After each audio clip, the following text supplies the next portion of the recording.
Life's Learning Curve, episode 66.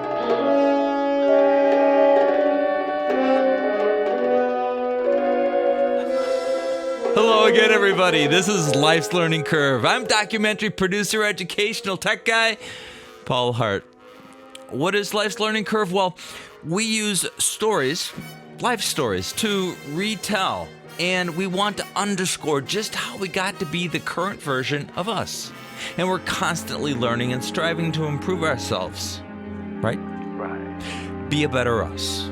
Today, on this episode, did you ever question your life choices? Late at night, you're sitting there thinking quietly with nothing to distract you, or while you're driving home after work maybe. You dream a little bit about expanding yourself and becoming a better you, the best you, or at least an improved version of your life. You are in for a real treat today because we are going to retell a story about Thor. Yes, that was his real name, Thor. With time running out, Thor contemplates some real necessary changes in his life. What's he gonna do? I'm Paul Hart. Tell me a story. Let's get going. Life's Learning Curve with Paul Hart. Episode One Last Middle Class Try. Stand by. Now, first off, Thor's parents actually did name him Thor, as in Thor, the god of thunder. Thor's parents wanted a strong, manly name to offset the generic family name, which was Vance. Now, Vance is not an unpowerful name, but they wanted a powerful first name for their boy. In school, at a very young age, middle-class suburban kid Thor Vance quickly discovered he had a powerful name. Why? Well, his teachers told him so. That's a very powerful name. Thor. You're quite lucky. To Thor, his name was grand. It was big. It was full of spit and vinegar. Yeah. Just like his personal heroes, the Tennessee Titans, at that particular time. But it wasn't long before the bullies and the teasers mocked the God of Thunder's name. Hey, God of Thunder. Thor, God of Thunder, Vance, soon became mocked as Thunderpants. Hey, Thunderpants. God of Thunderpants. And his peers were ruthless, mocking him constantly, all except for his one true existing friend, a very tall kid, thin, named Lenny. Just ignore those guys, Thor. I do. Someday it'll be different, Thor. They'll grow up, they'll be gone. Someday they'll all want to know me. Someday, Lenny, 'cause it'll be different. How? What are you gonna do? Well, I'm gonna leave them all behind. Well, they're asking me what, why, who, what happened. I'm gonna be busy. I'm gonna be busy doing something. Something big. Something great. Thor, what are you gonna do? A dreamer of dreams.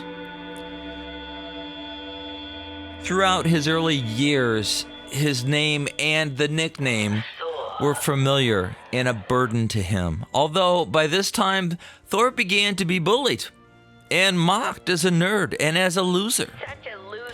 Thor felt that if he was going to be labeled and mocked, he should at least be entitled to a grandiose loser moniker as well. And that already had been accomplished earlier in life.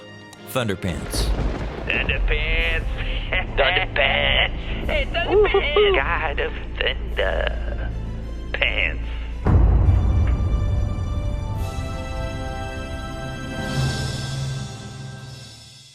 When bullied. Thor was not a fighter, but more of an unrealized dreamer of dreams of sorts. When bullied, Thor just kind of smiled dismissively and he just kind of let it all go and moved on into his head. Having a slight build, he was always thoughtful and he was, like I said, a dreamer, and he dreamed of his future constantly, what he was going to do. You know, maybe a bit too much. He got pretty good at dreaming too. Thor dreamed of leaving these bullies back in the dust, exiting the mundaneness. He knew the future would define him, his character, and that he couldn't be known as Thunderpants forever. The kink.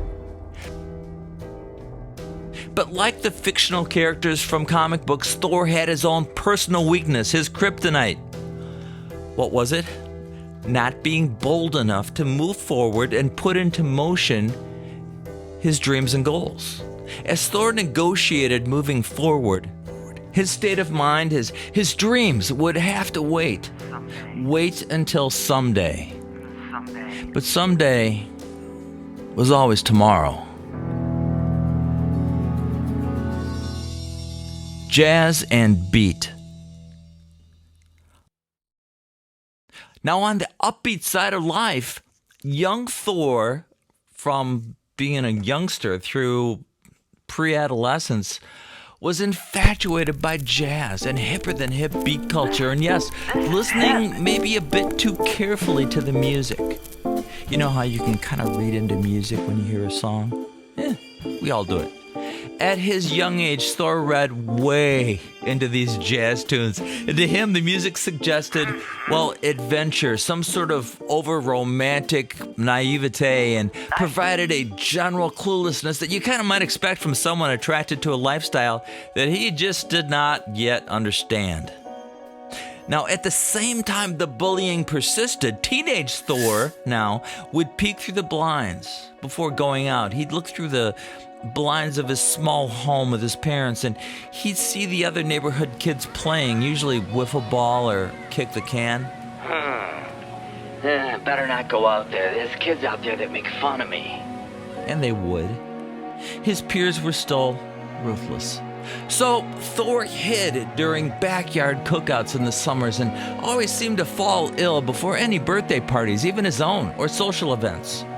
Living in quiet desperation is what Thor was doing, and he was absorbed as he listened to the one thing that glimmered with hope for him: jazz music. That was where Thor's dream began. The list. The day came where Thor grabbed a pencil and wrote down a list. Now, this would be a list for his future. 50% childhood whims and 50% adult attainable things. Professional baseball player. Richest man in the world. Inventor, maybe. And a jazz musician. Oh.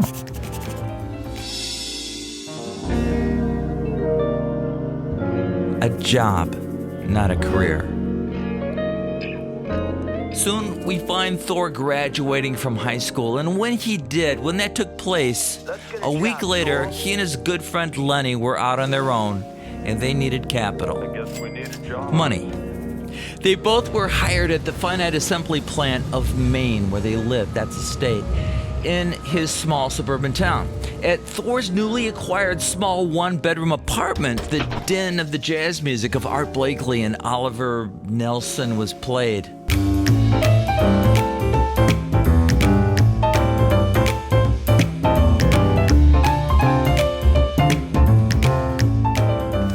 Through the safety of life's blinds in Thor's new apartment and hot jazz music, Thor continued to evaluate the exterior, what was outside, what was going on out there, and he witnessed his contemporaries leaving for concerts. He'd see them going to ball games. He'd see them heading off into the lights of the city, meeting girls, and some of them eventually getting married as time passed. Thor needed a way out. Or maybe you could say he needed a way in. To expand his mind and pick up all life's possibilities, he picked up that list again. And as Dave Brubeck smoothly exited from the low-end register of his small FM radio, Thor reviewed his options. But as the years passed, Thor continued to dream by night, by driving his car and just thinking. Thor perceived the world through TV, through movies, and all contrasty, wistful, full-color romantic imagery. All this while he listened to the vibrant, moody, and heart-strong rhythm guitar parts. His passion was for jazz. Oh yeah. To work a jazz guitar in a 6-night-a-week band meant everything to him. Freedom.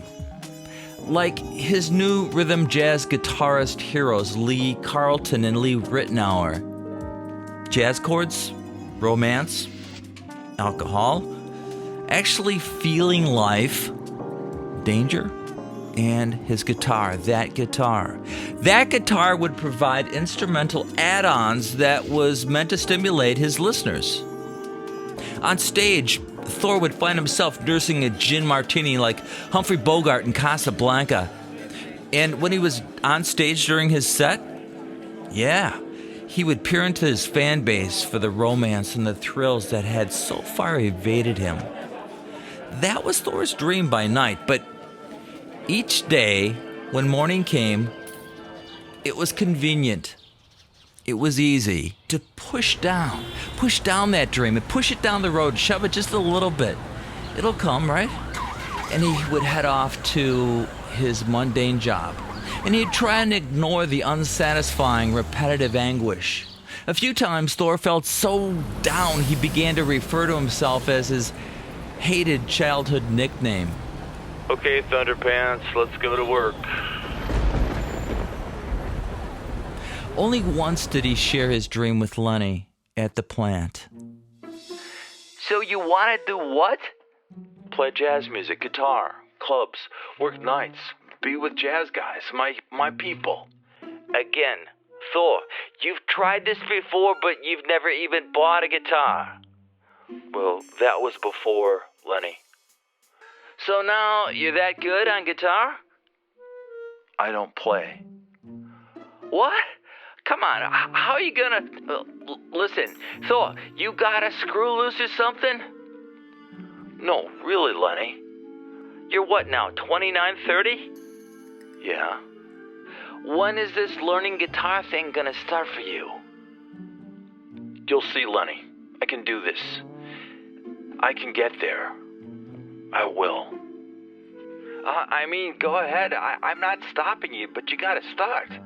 Nighttime in the jazz club scene, Lenny. Think about it. The women, the gambling. It'll be my little corner of the world. But Thor, you're a bit behind your own learning curve here, aren't you? Well, why aren't you even trying? Sounds great to me, but I think it's a great story, but it's only a story until you do something about it, until you act on it. The Electric Hollow Body. Hey, welcome to Danny Mac's Music Emporium. What can I interest you in today? Drums? Piano? No, how much is that scratched up guitar in the corner? That electric hollow body? Yeah. It plays smooth, but it's kind of beat up. Wouldn't you rather have a better looking guitar? No. That hollow body is what Lee Ritenour plays. The jazz guitarist, Lee Ritenour? Yeah, I love his work. Well, let me tell you something. That guitar, as scratched as it is, it plays great. Here, I'll grab it and play a little bit.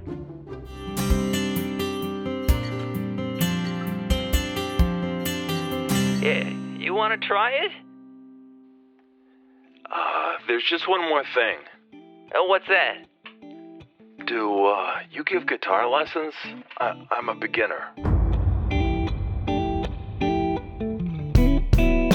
What? A beginner? Right away. Do you want to play jazz? How long will it take me to learn guitar? Well, it's going to take quite a bit of time.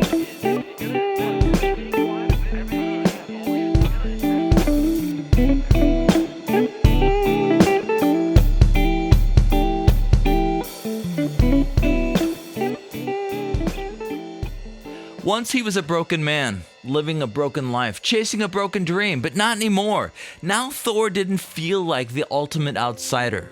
He promptly quit his job. Thor foresaw himself ascending to the levels of his own evolution, expanding his mind, his musical possibilities, and his options in life. I'll make it this time. I know I will.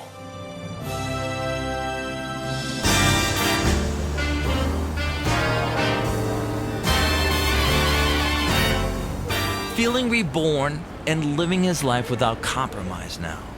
His existential desire was to ascend from his loserdom and fly right past life's routine middle register of existence and keep ascending, keep moving up. Climbing.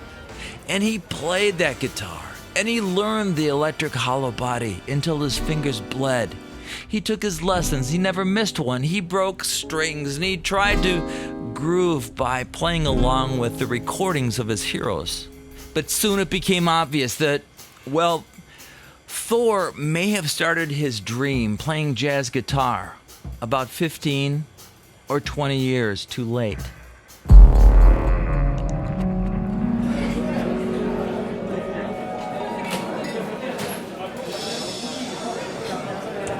Ladies and gentlemen, welcome to the stage, sold out for 3 weeks here at the Cigarette Boat Lounge, the Jazz Quartet, called Thunderpants.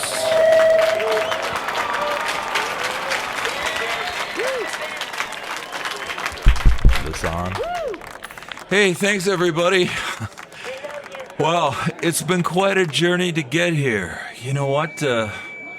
Wow, the next song I want to play for you, I wrote last summer, and it's called Peering Through the Blinds.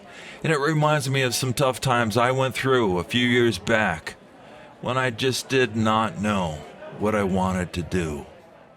It was hard to see, but up close a lone tear crept down his face.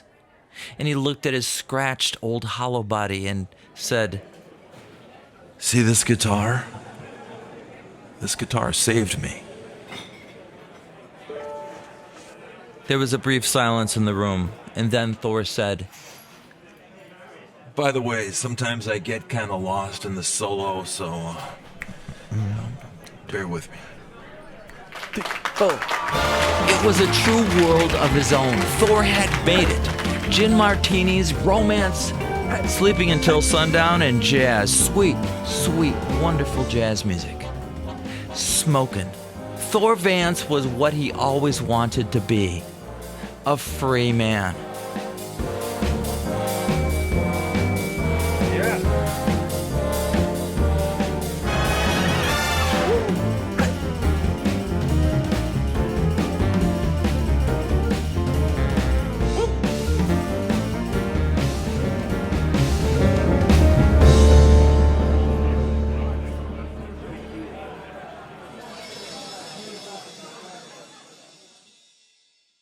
Thor peered out from behind the blinds at the street below. Jobless and without musical chops, his dreams were being realized, but only in fantasy. He was now doing what he was best at, dreaming. His fantasy had existed, oh yeah, I'll make it this time. but only in his head.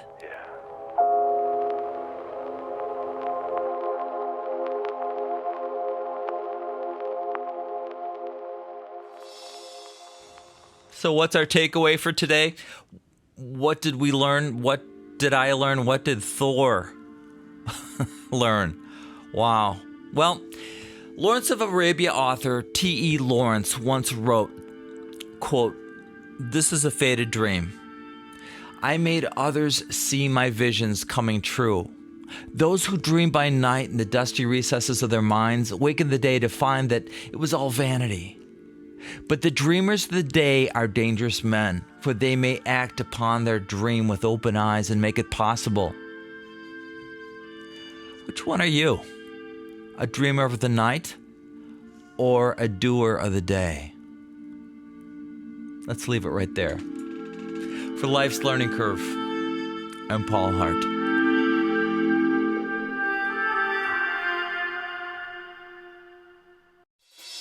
Subscribe to Life's Learning Curve at lifeslearningcurve.org and leave a review on Apple Podcasts, Stitcher, or Podchaser.